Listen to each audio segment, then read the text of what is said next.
XAMPP. যারা আমরা web development নিয়ে কাজ করি তারা মূলত আমরা এই অ্যাপ্লিকেশনটির সাথে আমরা খুবই পরিচিত, কিন্তু এই জ্যাম্প সফটওয়্যারটি ইনস্টল করার সময় বা ব্যবহার করার সময় আমরা কিন্তু অনেক ধরনের প্রবলেম ফেস করে থাকি।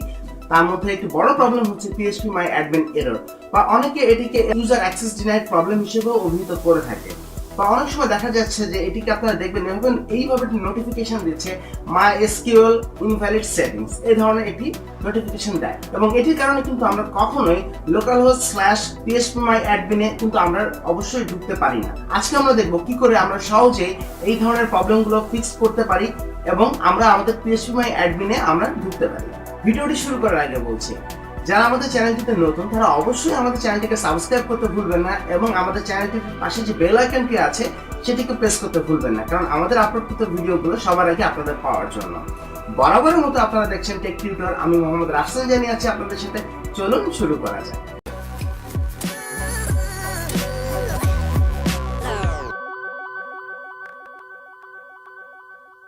টেক টিউটর চ্যানেলের ড্যাশবোর্ডে আপনাদেরকে আরো একবার স্বাগতম। আজকে আমরা মূলত দেখব যে আমাদের জ্যাম্প সফটওয়্যারে আমরা যখন লোকাল হোস্টটাকে নর্মালি কাজ করে থাকি, তো আমরা অনেক সময় আমাদের phpmyadmin এ বা আমাদের জ্যাম্প সফটওয়্যারের যে আমাদের যে লোকাল হোস্টে আছে এটাকে ইউজ করার সময় আমরা অনেক সময় এই ধরনের একটি প্রবলেম কিন্তু ফেস করি, এবং সেটিতে আমরা লেখা দেখি অ্যাক্সেস ডিনাইটেড ফর ইউজার দিয়ে দেন এখানে থাকে যে ইউজিং পাসওয়ার্ড নো। তো আজকে আমরা দেখব যে আসলে এই জিনিসটাকে আমরা কিভাবে এবং খুব সহজে আমরা সলভ আউট করতে পারি। তো সেই জন্য প্রথমে আমাদেরকে যে কাজটি করতে হবে, আমরা আমাদের জ্যাম্প সফটওয়্যারটিতে আসার পরে আমরা যে কাজটি করতে পারি এখান থেকে আমরা দেখতে পাচ্ছি mysql আছে, mysql থেকে এখানে কনফিগ আছে, কনফিগ থেকে my.ini এই ফাইলটি আমরা ওপেন করতে পারি।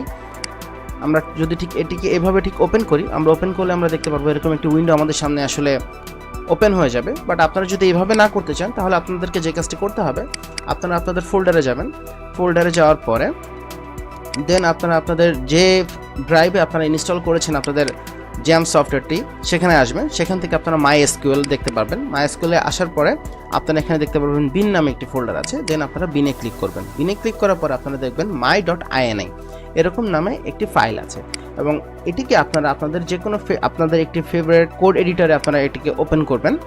অন করার পরে আপনারা এখানে দেখতে পাচ্ছেন যে একটি কথা লেখা আছে দ্য mysql সার্ভার, এবং সেখানে আপনি দেখতে পাচ্ছেন mysqld এরকম একটি কথা এখানে লেখা আছে। আপনারা ঠিক এখানে আপনারা আসবেন, আসার পরে আপনারা এটির নিচে আপনারা ঠিক এই কথাটি লিখবেন XAMPP brand in tables। দেন এই কথাটি লেখার পরে আপনারা এটিকে সেভ দিয়ে দেবেন।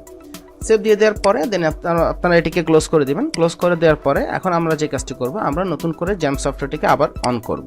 আমরা আগে স্টপ করে নিচ্ছি। স্টপ করার পরে আমরা আবার এটিকে স্টার্ট করে দিচ্ছি। দেখতে পাচ্ছি আমাদের জ্যাম্প সফটওয়্যারটি রান হয়ে গেছে। এখন আমরা আমাদের ব্রাউজারটিকে রিফ্রেশ দিয়ে দিচ্ছি। দেখতে পাচ্ছি যে আমাদের phpmyadmin কিন্তু আবার অন হয়ে গিয়েছে। তো এই ওয়েতে কিন্তু আমরা আমাদের এই অ্যাক্সেস ডিনাইড প্রবলেমটা কিন্তু খুব সহজে সলভ আউট করে ফেলতে পারি। সো ফ্রেন্ডস, আশা করি টিউটোরিয়ালটি আপনাদের ভালো লেগেছে। যদি আমাদের টিউটোরিয়ালটি ভালো লেগে থাকে অবশ্যই আপনারা আপনাদের ফ্রেন্ডদের সাথে শেয়ার করতে ভুলবেন না, এবং আপনাদের যদি কোনো কোয়েরিজ বা কোনো কমেন্টস থেকে থাকে অবশ্যই আপনারা আমাদের ভিডিও ডেসক্রিপশন বক্সে আপনারা জানাতে পারেন, অথবা আমাদের ফেসবুক গ্রুপ অথবা ফেসবুক পেজে আপনারা কানেক্ট হতে পারেন। ডিসক্রিপশন বক্সে লিংক দেওয়া আছে। And please don't forget to subscribe our channel from here, এবং আমাদের সাবস্ক্রাইব চ্যানেলের পাশে যে বেল আইকনটি আছে অবশ্যই বেল আইকনটিতে প্রেস করতে ভুলবেন না, কারণ আমাদের আপলোডকৃত ভিডিওগুলো সবার আগে আপনাদের কাছে পাওয়ার জন্য। সো পরবর্তীতে নতুন কোনো ভিডিও নিয়ে আবার আপনাদের সামনে হাজির হব। ততক্ষণ পর্যন্ত ভালো থাকুন, সাথে থাকুন। ধন্যবাদ।